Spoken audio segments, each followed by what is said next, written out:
Dongeng Nusantara, Kisah Malin Kundang, Anak yang Durhaka. Mengajari si kecil untuk selalu menyayangi orang tua dalam keadaan susah maupun senang. Cerita Malin Kundang berasal dari Provinsi Sumatera Barat, Indonesia.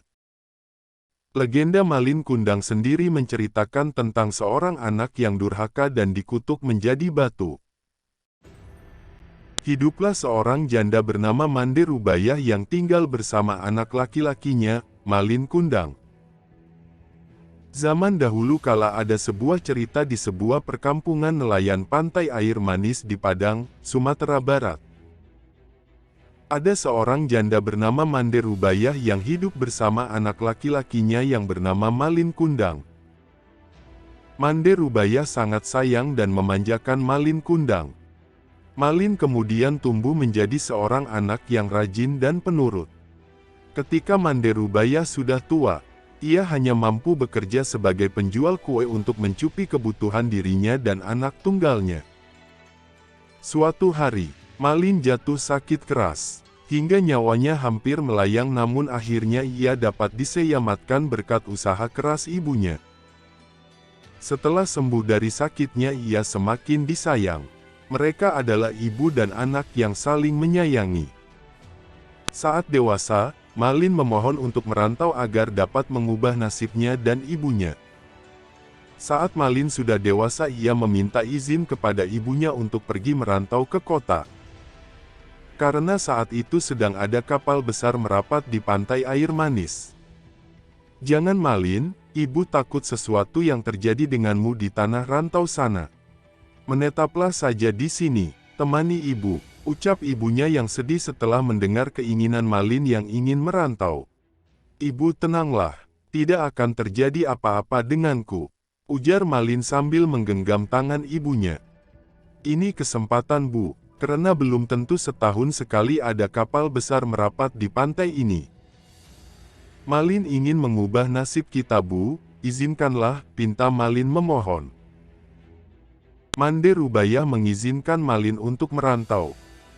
Ia pun memberikan bekal nasi untuk Malin. "Baiklah, ibu izinkan. Cepatlah kembali. Ibu akan selalu menunggumu nak," kata ibunya sambil menangis. Meski dengan berat hati, akhirnya Mande Rubayah mengizinkan Malin untuk pergi.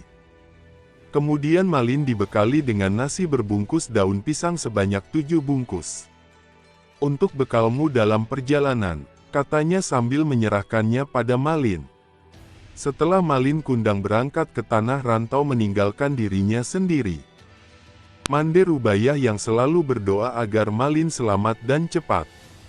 Hari demi hari terus berlalu, hari yang terasa lambat bagi Mande Rubayah. Setiap pagi dan sore Mande Rubayah memandang ke laut. "Sudah sampai di kamu perahu nak?" tanyanya dalam hati sambil terus memandang laut. Lah selalu berdoa agar selalu selamat dan cepat kembali. Beberapa waktu kemudian ketika ada kapal yang datang merapat, ia selalu menanyakan kabar tentang anaknya. "Apakah kalian melihat anakku, Malin? Apakah dia baik-baik saja? Kapan pulangnya?" tanyanya. Namun setiap ia bertanya pada awak kapal atau nahkoda tidak pernah mendapatkan jawaban. Malin tidak pernah menitipkan barang atau pesan apapun kepada ibunya. Bertahun-tahun tak ada kabar. Mande Rubayah mendapat kabar Malin telah menikah dengan putri bangsawan. Bertahun-tahun Mande Rubayah terus bertanya namun tak ada jawaban hingga akhirnya tua. Dan kini mulai terbungkuk-bungkuk. Pada suatu hari Mande Rubayah mendapat kabar dari nahkoda yang terlebih dahulu membawakan Malin. Nahkoda itu memberi kabar bahagia pada Mande Rubayah. "Mande, anakmu kini telah menikah dengan gadis cantik. Putri seorang bangsawan yang sangat kaya raya," katanya saat itu. "Malin, cepatlah pulang kemari nak. Ibu sudah tua Malin. Kapan kau pulang?" rintihnya Pilu setiap malam. Ia yakin anaknya pasti datang. Benar saja, tak berapa lama kemudian di suatu hari yang cerah dari jarak tampak sebuah kapal yang megah nan indah. Kapal menuju pantai. Penduduk desa menyambut kapal yang datang. terlihat sepasang anak muda yang berdiri di anjungan. Penduduk desa mulai berkumpul. Mereka mengira kapal itu milik seorang sultan atau seorang pangeran. Mereka menyambutnya dengan gembira. Mande Rubaiyah sangat gembira mendengar hal itu. Ia selalu berdoa agar anaknya selamat dan segera kembali menjenguknya. Sinar keceriaan mulai menghampirinya kembali. Namun hingga berbulan-bulan semenjak ia menerima kabar Malin dari nahkoda itu, Malin tak kunjung kembali untuk menengoknya. Ketika kapal itu mulai merapat, terlihat sepasang anak muda berdiri di anjungan. Pakaian mereka berkilauan terkena sinar matahari. Wajah mereka cerah karena senyum bahagia disambut dengan meriah. Mande Rubaiyah yang mendekat dan memeluk Malin karena takut kehilangan lagi. Mande Rubaiyah juga ikut berdesakan mendekati kapal. Jantungnya berdebar keras saat melihat lelaki muda yang berada di kapal itu. Ia sangat yakin sekali bahwa lelaki muda itu adalah anaknya, Malin Kundang. Belum para sesepuh kampung menyambut, Ibu Malin terlebih dahulu menghampiri Malin. Ibu Malin Kundang langsung memeluknya erat Malin Kundang. Karena takut kehilangan anaknya lagi. Malin, anakku, kau benar anakku kan? Menahan isak tangis karena gembira. Mengapa begitu kau tidak memberi kabar? Malin terkejut karena dipeluk oleh ibunya dan istrinya pun juga ditinggalkan Mande Rubaiyah. Malin terkejut karena dipeluk perempuan tua renta yang berpakaian compang camping itu. Ia tidak percaya bahwa perempuan itu adalah ibunya. Sebelum dia sempat berpikir berbicara, istrinya yang cantik itu meludah dan berkata, "Perempuan jelek inikah ibumu? Kenapa dulu kamu bohongi? Katakan dulu kau, katakan bahwa ibumu adalah seorang bangsawan yang sederajat denganku."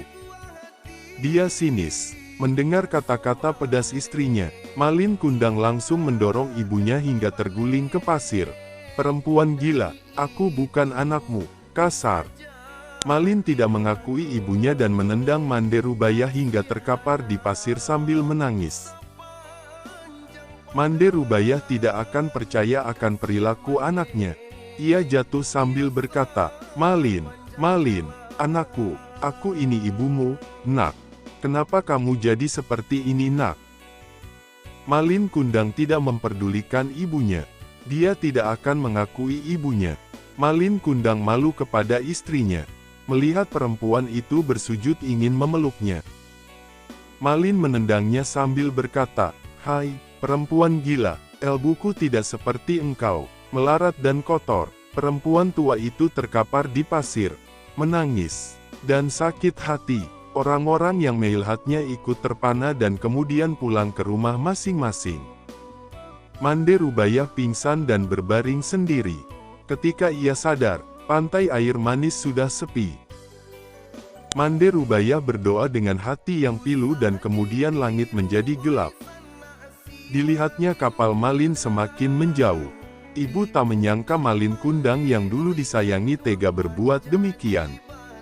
Hatinya perih dan sakit, lalu diangkat ke langit. Kemudian berdoa dengan hati yang pilu. "Ya, Tuhan, kalau memang dia bukan anakku, aku memaafkan perbuatannya tadi.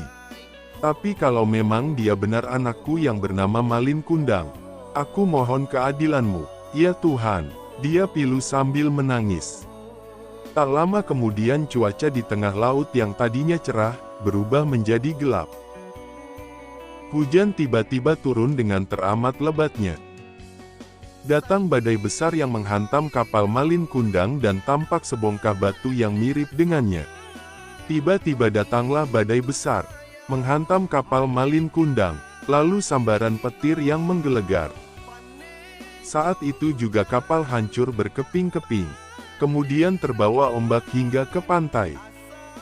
Esoknya saat matahari pagi muncul di ufuk timur, badai reda, di pinggir pantai terlihat kepingan kapal yang telah menjadi batu. Itulah kapal Malin Kundang. Tampak sebongkah batu yang menyerupai tubuh manusia. Itulah tubuh Malin Kundang, anak durhaka yang dikutuk ibunya menjadi batu karena telah durhaka. Di sela-sela batu itu berenang-renang ikan teri, ikan belanak, dan ikan tenggiri. Konon, ikan itu berasal dari serpihan tubuh sang istri yang terus mencari Malin Kundang. Kisah legenda Malin Kundang ini memiliki pesan yang dapat diambil si kecil, yaitu sayangi kedua orang tua saat susah dan senang. Dan jangan lupakan jasa orang tua yang mencintai dan mendidik dari kecil. Itulah dongeng anak dari Sumatera Barat. Kisah Malin Kundang, si anak yang durhaka pada ibunya. Semoga bisa jadi pembelajaran ya untuk diceritakan ke anak-anak.